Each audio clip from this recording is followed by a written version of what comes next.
हिंदू धर्म में महादेव के एक से बढ़कर एक भक्तों का वर्णन मिलता है, किंतु उनमें से एक भक्त ऐसे भी थे जो किसी भी पूजा विधि को नहीं जानते थे। उन्होंने हर वो चीज की जो शास्त्र विरुद्ध है और जिसे पाप माना जाता है, किंतु फिर भी महादेव ने उन्हें दर्शन दिए। वे इस बात को सिद्ध करते हैं कि महादेव केवल अपने भक्त के भाव देखते हैं, पद्धति नहीं।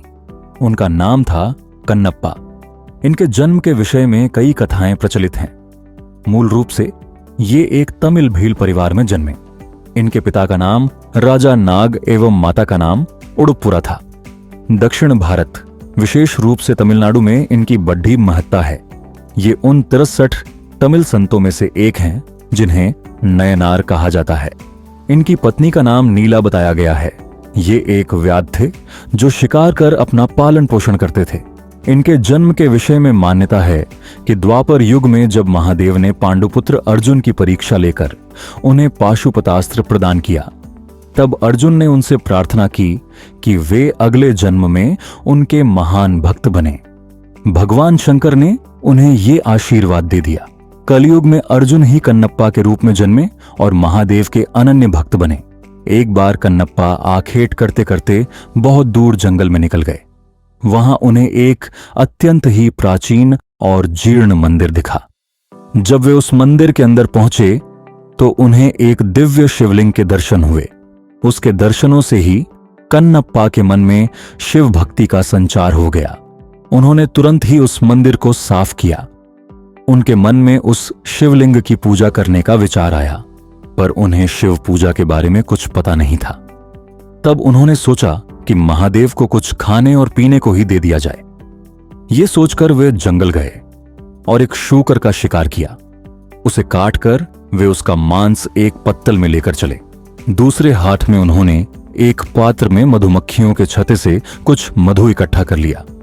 जल के लिए कोई और उपाय न दिखा तो उन्होंने अपने मुंह में ही जल भर लिया। वह यह सब सामान लेकर मंदिर आए तो देखा कि शिवलिंग पर कुछ सूखे पत्ते टूटकर गिर गए हैं। उन्होंने अपने पैर से शिवलिंग से पत्ते हटाए। मुख में रखे जल से कुल्लाकर उन्होंने महादेव का अभिषेक किया। फिर उन्हें भोग के रूप में मांस और शहद अर्पण किया। हालांकि उनका यह कृत्य उचित नहीं था और वो सारी वस्तुएं भी पूजा के लिए निषिद्ध थीं, लेकिन उनका मन पवित्र था। उन्होंने जो कुछ भी किया वो पूर्ण भक्ति भाव से किया और महादेव को केवल उसी भाव का मोह था। उन्होंने प्रसन्न मन से उसका प्रसाद स्वीकार कर लिया। अब तो ये कन्नप्पा का रोज का कार्य हो गया।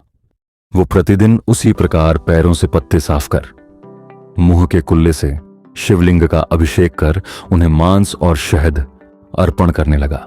जंगल में एकांत में स्थित उस मंदिर में महादेव की पूजा करने एक पुजारी भी आते थे जो बहुत बड़े शिव भक्त थे। कन्नप्पा के पूजा करने के बाद अगले दिन जब वे आए तो देखा कि पूरे मंदिर में यहां वहां मांस के टुकड़े पड्ढे हैं। वे बड़े दुखी हुए और तत्काल मंदिर को जल से धोकर पूजा की ओर स्वच्छ पुष्प छरहाए। किंतु अब रोज रोज उन्हें मंदिर में मांस मिलने लगा। ये देखकर एक दिन उन्होंने निश्चय किया कि वे पता करके रहेंगे कि कौन है जो रोज मंदिर को अपवित्र कर देता है। यही सोचकर वो रात को वहां रुक गए। रोज की भांति कन्नप्पा वहां आए और उन्होंने पैर से पुजारी द्वारा शिवलिंग पर चढ़े पुष्प हटाए, कुल्ले से उनके अभिषेक किया और फिर शिवलिंग पर मांस और मधु चढ़ाया। पुजारी मंदिर के एक कोने से छिपकर से देख रहे थे। उन्हें यह देखकर बड़ा क्रोध आ रहा था। वे ये तो समझ गए कि कन्नप्पा ऐसा केवल भक्ति के कारण कर रहे थे, जानबूझकर नहीं, किंतु फिर भी उन्हें उसका कार्य बड़ा घृणित लगा। उसी समय उनके मन में विचार आया कि मैं इतने समय से शुद्ध चीजों से महादेव की पूजा करता हूं, फिर भी मुझे उनके दर्शन नहीं हुए। फिर भला इस घृणित पद्धति से पूजा करने वाले से भला महादेव कैसे प्रसन्न हो सकते हैं? वे पुजारी भी महादेव के भक्त थे, इसीलिए अपने भक्त का अभिमान भंग करने के लिए उन्होंने एक लीला रची। कन्नप्पा ने देखा कि अचानक शिवलिंग के एक आंख से रक्त बहने लगा है। अपने आराध्य की ऐसी दशा देखकर वो अत्यंत दुखी हुआ। उसने पास पड़ी जड्ढी बूटियों को शिवलिंग के नेत्र पर लगाया, किंतु रक्त का बहना नहीं रुका। उसे समझ नहीं आया कि क्या करना है। उधर छिपकर सब देख रहे उन पुजारी को भी कुछ समझ नहीं आया। उन्हें लगा कि अवश्य ही कन्नप्पा के इस कृत्य से महादेव अप्रसन्न हो गए हैं और उनके नेत्रों से रक्त बह रहा है। उधर कन्नप्पा मारे दुख के रोने लगे। तभी उन्होंने सोचा कि यदि मैं अपनी एक आंख इस पर लगा दूं तो शायद रक्त का बहना रुक जाए।